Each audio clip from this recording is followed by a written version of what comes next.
A disabled child's wheelchair ramp becomes a battleground when a power-hungry HOA president wages war on a struggling single mother. What starts as petty harassment explodes into false arrests and shattered lives, until an unexpected ally emerges with the power to turn the tables. Sometimes justice comes from the most surprising places, and karma hits hardest when you least expect it. Before you watch full story, comment below from which country are you watching. Don't forget to subscribe for more amazing stories. Sarah Mitchell's hands trembled as she adjusted her daughter Emma's wheelchair at the entrance of Riverside Gardens, their new home. The 8-year-old smiled up at her mother, her bright blue eyes sparkling with excitement despite the leg braces that had been part of her life since birth. "Mommy, look. There's a playground." Emma pointed toward the community park visible from their driveway. Sarah's heart swelled with hope. After 2 years of saving, she had finally managed to buy this modest townhouse in what seemed like a safe, welcoming community. The neighborhood promised accessible facilities and friendly neighbors. She had no idea that her American dream was about to become a living nightmare. The moving truck had barely driven away when a sharp knock rattled their front door. Sarah opened it to find a woman in her late 50s, her face pinched with displeasure, holding a clipboard like a weapon. "I'm Margaret Thornton, HOA president," the woman announced without introduction or smile. "I need to inform you of several violations I've already observed." Sarah blinked in confusion. "Violations? We just arrived an hour ago." Margaret's eyes narrowed. "Your wheelchair ramp is not approved. It violates our aesthetic guidelines. You have 48 hours to remove it, or you'll face fines of $500 per day." "But my daughter needs that ramp," Sarah protested, her voice catching. "She can't access the house without it. The previous owner installed it." "Not my problem," Margaret snapped. "Rules are rules. This is a prestigious community, and we maintain certain standards." Her gaze flickered dismissively toward Emma in her wheelchair. "Perhaps you should have considered whether this neighborhood was suitable for your situation." The words hit Sarah like a physical blow. She felt Emma's small hand grip hers tighter. "That ramp is medically necessary," Sarah said, fighting to keep her voice steady. "It's protected under the Fair Housing Act. You can't force us to remove accessibility equipment." Margaret's face flushed red. "Don't you dare lecture me about the law. I've been HOA president for 12 years. I know every regulation inside and out." She thrust a paper toward Sarah. "You have 48 hours. Failure to comply will result in legal action." As Margaret stalked away, Sarah closed the door and slid down against it, pulling Emma close. Her daughter's silent tears broke her heart more than any cruel words could. "Mommy, why doesn't she like us?" Emma whispered. "Some people have forgotten how to be kind, sweetheart," Sarah replied, kissing her daughter's forehead. "But we're going to be okay. I promise." It was a promise that would be tested beyond anything Sarah could imagine. The next morning, Sarah woke to find a bright orange notice plastered across their front door: "Violation, unauthorized structure." Neighbors walking by stared and whispered. Emma saw it before Sarah could remove it. "Are we in trouble, Mommy?" her daughter asked, fear creeping into her voice. "No, baby. We're not doing anything wrong," Sarah assured her, though her stomach churned with anxiety. She immediately contacted a disability rights lawyer, who confirmed what she already knew: the HOA could not legally force them to remove the ramp. Armed with this knowledge, Sarah attended that week's HOA meeting, Emma by her side. The community center was packed. Margaret sat at the head table like a queen holding court. When Sarah's turn came to speak, she wheeled Emma forward. "I'm here to address the notice about our wheelchair ramp," Sarah began, her voice clear despite her racing heart. "Under the Fair Housing Act, reasonable accommodations for disabilities are legally protected. The ramp is medically necessary for my daughter." Margaret didn't even look up from her papers. "Your so-called medical necessity doesn't override our community standards. This association was built on the principle of uniform appearance and property values. Your modification is an eyesore that affects everyone's home values. Murmurs of agreement rippled through the crowd. Sarah felt her face burn. My daughter's ability to enter her own home is not negotiable, Sarah stated firmly. This is discrimination, plain and simple. Margaret's eyes flashed with fury. How dare you come into our community and start making accusations? You moved here knowing the rules. If you don't like them, you're free to leave. We just spent our life savings on this home, Sarah replied, her voice breaking slightly. We have every right to be here, and we have the right to reasonable accommodations. Then you'll be hearing from our lawyers, Margaret hissed. Meeting adjourned. As Sarah wheeled Emma out, she heard one neighbor whisper to another, why did she even move here? There are places for people like that. Emma heard it too. That night, she cried herself to sleep. The harassment began small. Someone reported Sarah's car for being parked incorrectly in her own driveway. Her trash bins were cited for being visible from the street, though every neighbor had the same setup. Each violation came with a fine. Then it got worse. One morning, Sarah found their wheelchair ramp vandalized.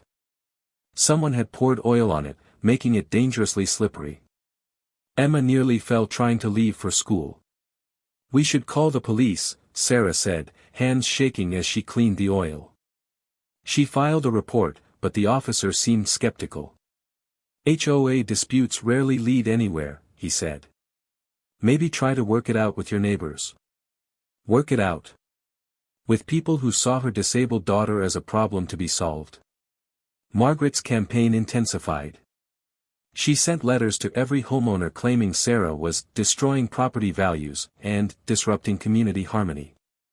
She organized a petition demanding the Mitchell family comply or leave. Sarah started receiving anonymous hate mail.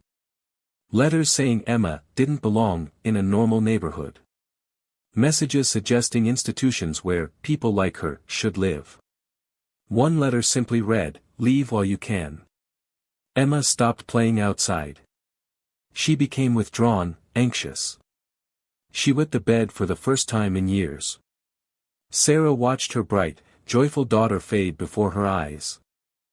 I want to go back to our old apartment, Emma sobbed one night. At least people were nice there. Sarah held her daughter, tears streaming down her own face. They couldn't go back.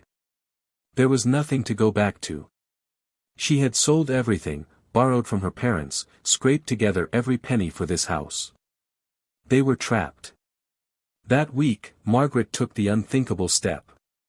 She filed a lawsuit against Sarah for willful violation of community covenants. But she didn't stop there. 2 weeks later, police arrived at Sarah's door with a warrant. Her blood ran cold. Sarah Mitchell, you're under arrest for vandalism, destruction of community property, and making terroristic threats, the officer announced. What?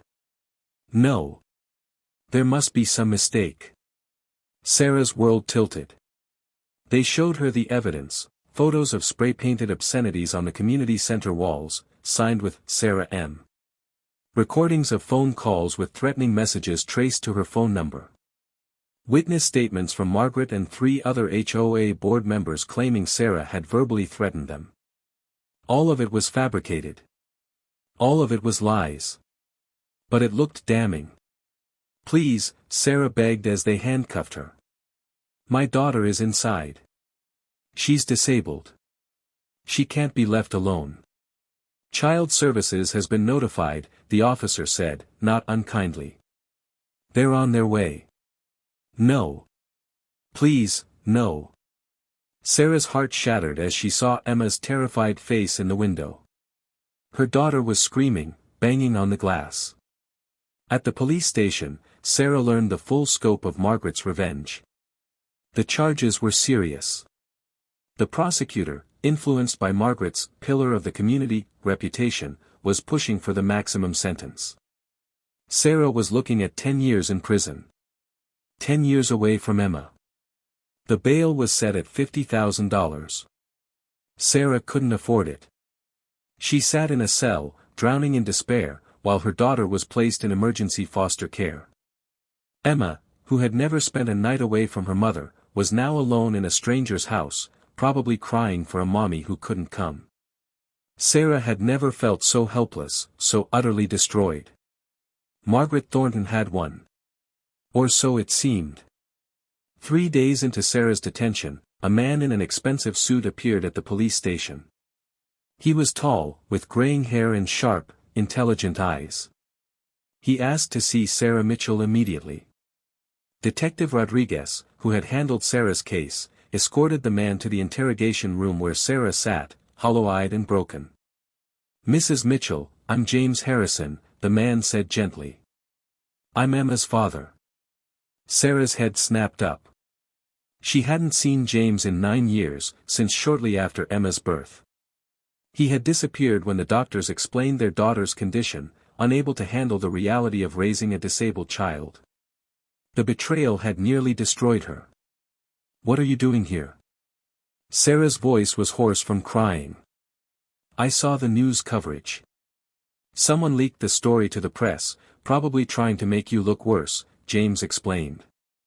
"But when I saw Emma's picture, I knew I had to come. Now you show up. 9 years later. Where were you when I was raising her alone? When I was working 3 jobs to afford her medical care?" Bitterness flooded through Sarah's exhaustion. James's face crumpled with shame. "I was a coward.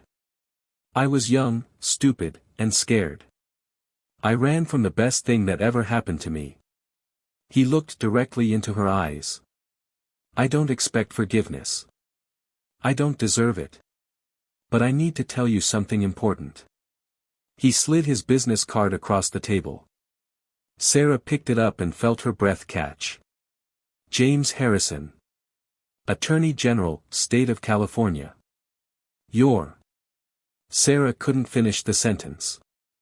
"I've spent the last 9 years building my career, trying to fill the hole I created when I abandoned you and Emma," James said quietly. "I became a prosecutor, then a district attorney, and now Attorney General because I wanted to fight for people who couldn't fight for themselves. I was trying to make up for failing the 2 people who needed me most." He pulled out a thick folder. "I've spent the last 72 hours investigating your case. I've reviewed every document, every piece of evidence, every witness statement. And I've discovered something you need to know." Sarah leaned forward, hardly daring to hope.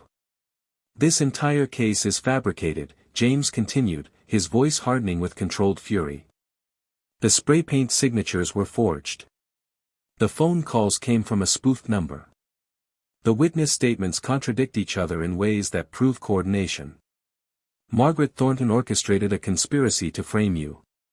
Can you prove it?" Sarah whispered. "I already have," James replied. "My investigators found the real vandal on security footage that Margaret supposedly didn't have. It was her nephew, wearing gloves, spray painting those walls. We found the receipts for the spoofing service purchased from Margaret's personal account. And we found 3 residents willing to testify that Margaret asked them to lie, offering to waive their HOA fees." Tears streamed down Sarah's face. "She did all this because of a wheelchair ramp? She did all this because she's a bully who's never been held accountable," James said, steel entering his voice. "She targeted you because she thought you were vulnerable. She thought you had no one. She was wrong." He stood up. "I'm getting you out of here today. All charges will be dropped within the hour. And then, Margaret Thornton is going to learn what happens when you hurt my family." "Your family?" Sarah repeated softly. James knelt beside her chair. "I know I have no right to ask for a place in your lives. I know I destroyed any trust you had in me. But please, let me do this. Let me protect you and Emma the way I should have from the beginning." Sarah saw the genuine remorse in his eyes, the desperation to make amends. She thought of Emma, traumatized and alone in foster care. She thought of Margaret Thornton, who had weaponized the legal system to destroy an innocent woman and her disabled child. Get my daughter back first, Sarah said. Then we'll talk about everything else. James nodded. She'll be in your arms before sunset. I promise. For the first time in days, Sarah felt a spark of hope. Within 2 hours, Sarah was released. The prosecutor, upon reviewing James's evidence, was mortified. The charges were dropped with prejudice, and an investigation into Margaret Thornton was immediately launched. James personally drove Sarah to the foster home where Emma had been placed. When the little girl saw her mother, her scream of joy echoed through the building. "Mommy, Mommy!" Emma sobbed, clinging to Sarah with desperate strength. "I'm here, baby. I'm here. No one's ever taking you away again," Sarah promised, holding her daughter as if she could absorb all her pain. Emma suddenly noticed James standing nearby. "Who's that?" Sarah and James exchanged glances. "That's someone who's going to help us, sweetheart," Sarah said carefully. Emma studied James with the unervingly perceptive gaze that children sometimes have. "He has my eyes," she observed. Sarah's throat tightened. "Yes, he does." Over the next week, James didn't just investigate Margaret Thornton. He demolished her. His team uncovered a pattern of abuse spanning 12 years. Margaret had targeted 17 families before the Mitchells, mostly minorities, single parents, and anyone she deemed undesirable. She had used HOA regulations as weapons, filing fraudulent complaints, manipulating votes, and in 3 previous cases, fabricating evidence to force families out. One family had lost their home. Another had declared bankruptcy fighting her legal battles. A third had moved across the country just to escape her harassment. Margaret Thornton had operated with impunity because no one had the resources or power to stop her. Until now. The trial was swift and brutal. James recused himself from prosecuting directly due to his personal connection, but he made sure the state's best prosecutor handled the case. Margaret sat in the defendant's chair, her face pale and shocked. She had never imagined facing consequences. She had genuinely believed she was untouchable. The evidence was overwhelming. The forged documents, the conspiracy to file false police reports, the witness intimidation, the discrimination case that violated multiple federal laws. One by one, her victims took the stand. They told stories of harassment, threats, and lives destroyed. They described feeling helpless against her power, afraid to fight back because she controlled their homes, their savings, their sense of security. Sarah's testimony was the most powerful. "She looked at my daughter, a beautiful 8-year-old child who has never hurt anyone, and decided she was a problem to be eliminated," Sarah said, her voice steady and clear. "She weaponized the legal system to punish a little girl for being disabled. She tried to take away the only parent Emma has ever known, to send me to prison for a decade, leaving my daughter alone and traumatized. And she felt justified doing it because she believed she had the power and we had none." Sarah looked directly at Margaret. "You were wrong. Power doesn't come from a title or a clipboard. Real power comes from standing up for what's right, even when you're scared. From protecting the vulnerable instead of exploiting them. You taught my daughter that the world can be cruel, but you also taught her something more important, that cruelty doesn't win in the end. Justice does." Margaret's lawyer tried to paint her as a dedicated community servant who had made mistakes. It didn't work. The jury deliberated for 90 minutes. Guilty on all counts. At sentencing, the judge was unsparing. "Mrs. Thornton, you held a position of trust and used it to terrorize vulnerable people.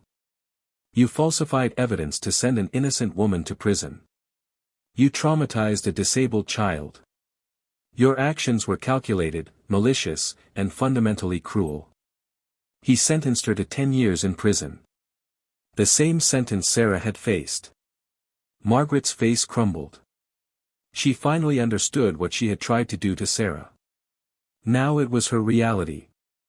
As marshals led her away, she looked at Sarah with something that might have been understanding, or regret, or simply fear. Sarah felt no satisfaction in her suffering, only a profound sadness that it had come to this. The civil lawsuit that followed resulted in a record settlement. The HOA's insurance company paid Sarah $3 million. The HOA board was dissolved and reconstituted with new leadership that immediately revoked every discriminatory policy Margaret had implemented. But money couldn't heal the trauma Emma had experienced. For months after, Emma had nightmares. She was terrified whenever someone knocked on the door. She asked Sarah repeatedly if that mean lady could come back. She needed therapy to process the fear, the separation, the feeling that she was somehow to blame for being different. Sarah struggled too. She had PTSD from her arrest, from watching her daughter be taken away, from the days in that cell believing her life was over. James was there through all of it.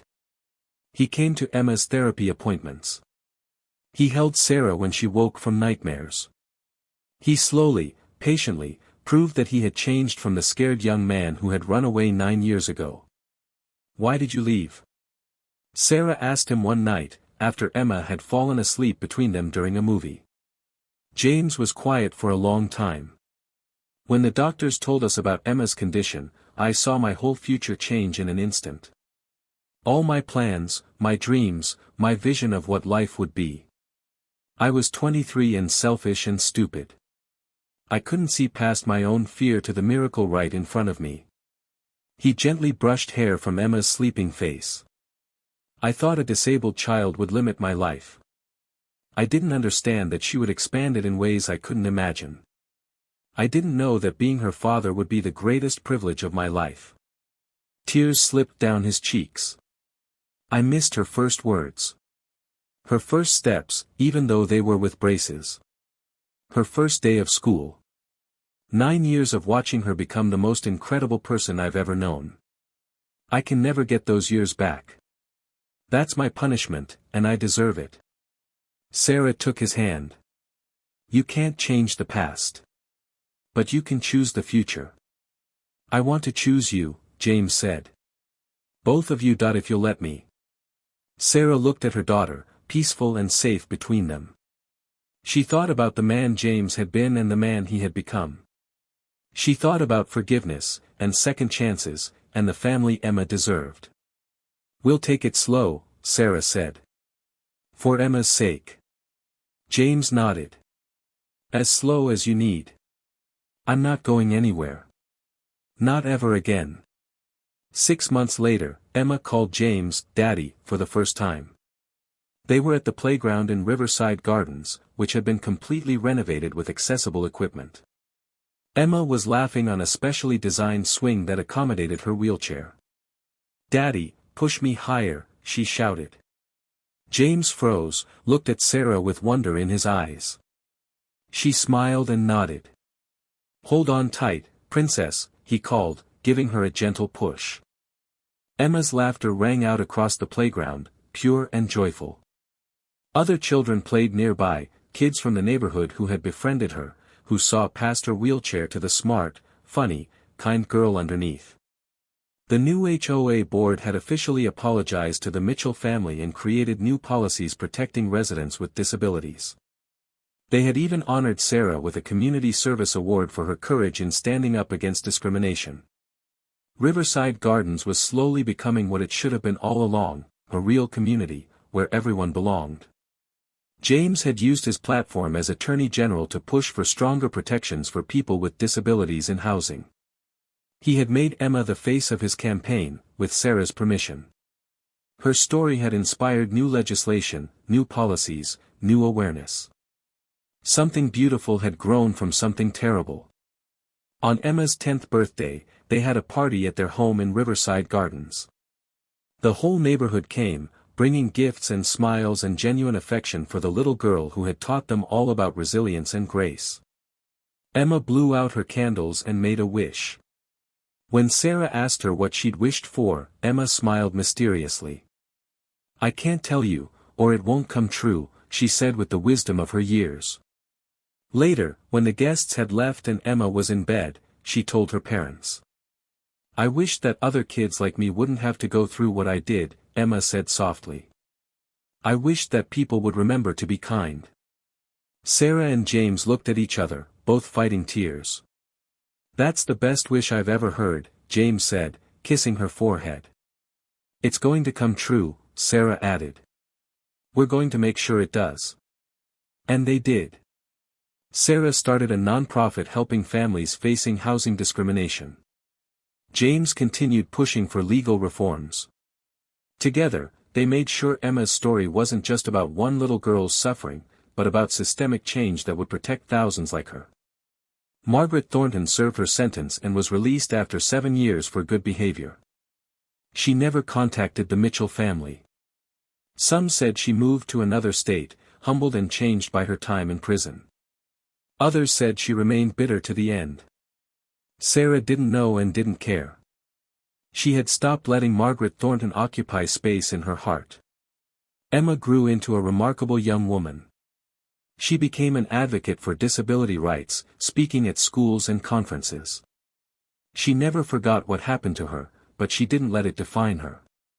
She let it strengthen her. On Emma's 16th birthday, James and Sarah finally got married. Emma was their maid of honor, wheeling down the aisle in a dress she'd picked out herself, beautiful and confident and whole. "Took you long enough," she teased them at the reception. James laughed. "Some things are worth waiting for." He had been waiting to be worthy of them. He finally was. Years later, a journalist interviewed the Mitchell family for a documentary about housing discrimination. She asked Emma, now a successful disability rights lawyer herself, what lessons she took from her childhood ordeal. Emma thought for a moment, her blue eyes thoughtful. "I learned that people who seem powerful often aren't," she said. "Real power is love, courage, and standing up for what's right. My mom did that when she had nothing. My dad did that when he came back to make things right. And I try to do it every day in my work." She paused, then added, "I also learned that disability isn't a tragedy. The real tragedy is a society that treats disabled people as less than human. That's what we're still fighting to change."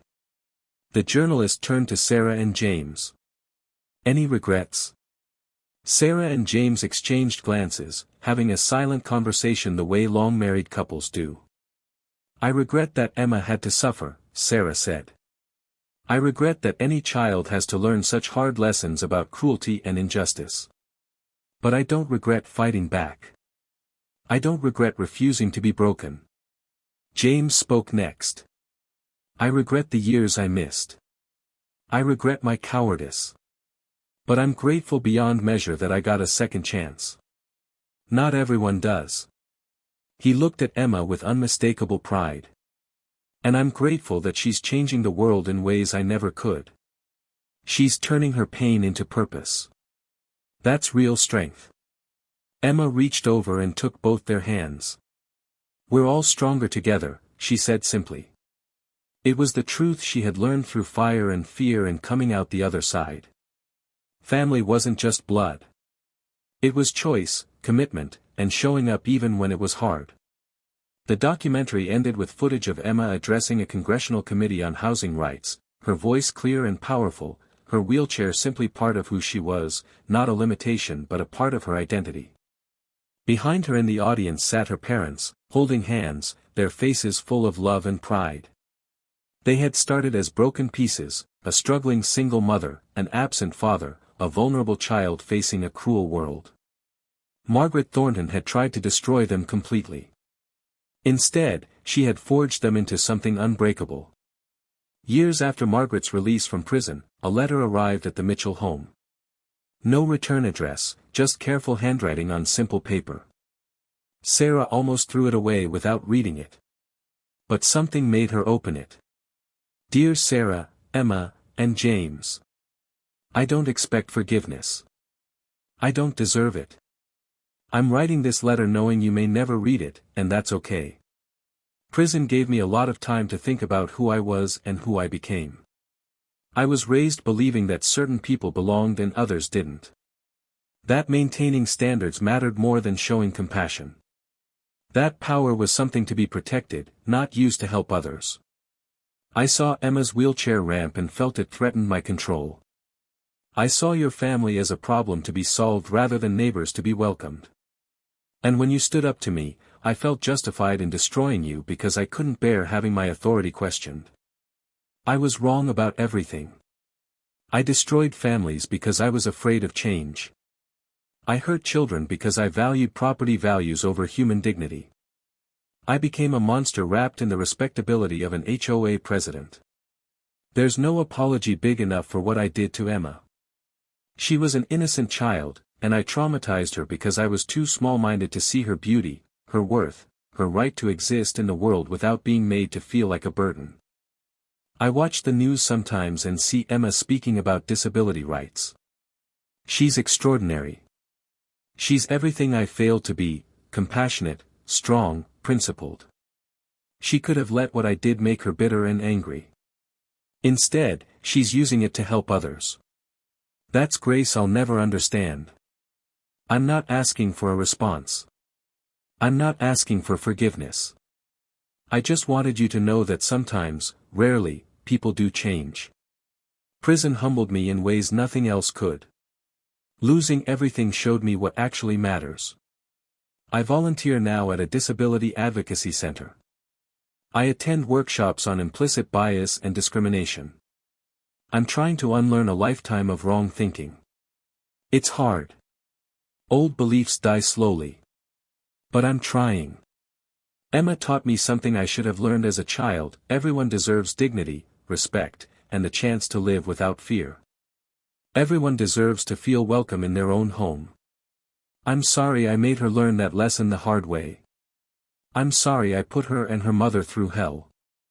I'm sorry I was so broken inside that I tried to break you too. You didn't just survive me. You built something beautiful from the ashes of what I tried to destroy. That's a kind of victory I can never take away. I hope Emma knows she changed the world. I hope you all know that.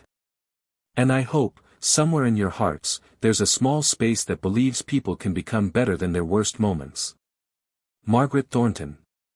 Sarah read the letter 3 times. She showed it to James and Emma. Emma was 18 now, about to start law school. She read it silently, her face unreadable. "What do you think?" Sarah asked gently. Emma folded the letter carefully. "I think hurt people hurt people. And I think healing people heal people." She looked at her parents. "She hurt us. That's true. But we healed, and now we're helping others heal too. Do you forgive her?" James asked. Emma considered this. "I don't know if I forgive her. But I believe she's sorry. And I believe people can change, even though it's rare and hard." She smiled slightly. "After all, you changed, Dad. You came back. You became the father I needed." James's eyes filled with tears, as they always did when Emma reminded him of his redemption. "Maybe that's what she needs to hear," Emma continued. "That change is possible. That doing better matters, even if you can't undo the past." Sarah nodded slowly. "Should we respond?" Emma thought about it, then said, "I'll write to her. Not because she deserves it, but because I want to. Because part of healing is letting go of anger. Because I want her to know that I'm okay, that she didn't break me, that I'm going to spend my life making sure what happened to me never happens to another child." She paused, then added, "And I want her to know that I believe in second chances. How can I not? Look at us." Emma's response was brief. "Miss Thornton.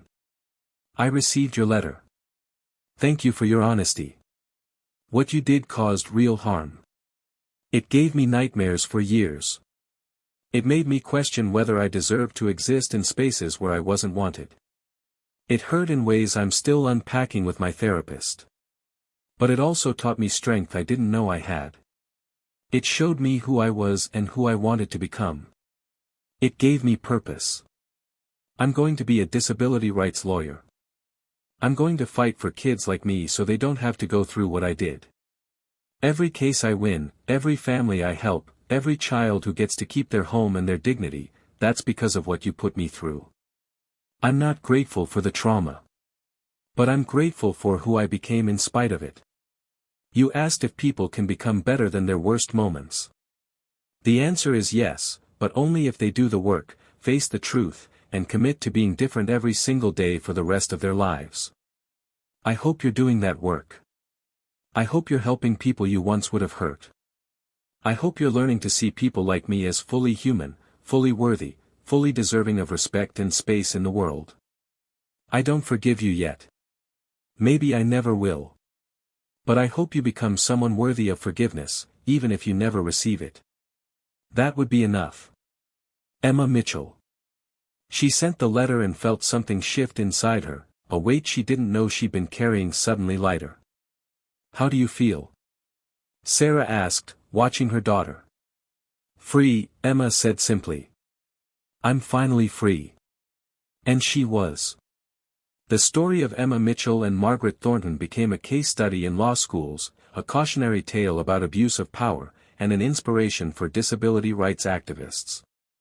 It changed HOA laws in 12 states. It led to federal guidelines protecting people with disabilities from housing discrimination. But most importantly, it reminded people of a simple truth, that everyone deserves dignity, that power should be used to protect rather than harm, and that the measure of a community isn't its appearance or property values, but how it treats its most vulnerable members. Emma grew up to argue cases before the Supreme Court. She never lost sight of why she was there, an 8-year-old girl in a wheelchair, terrified and traumatized, who deserved better than what the world tried to give her. She made sure thousands of others got better too. And that was just as far sweeter than any revenge could ever be.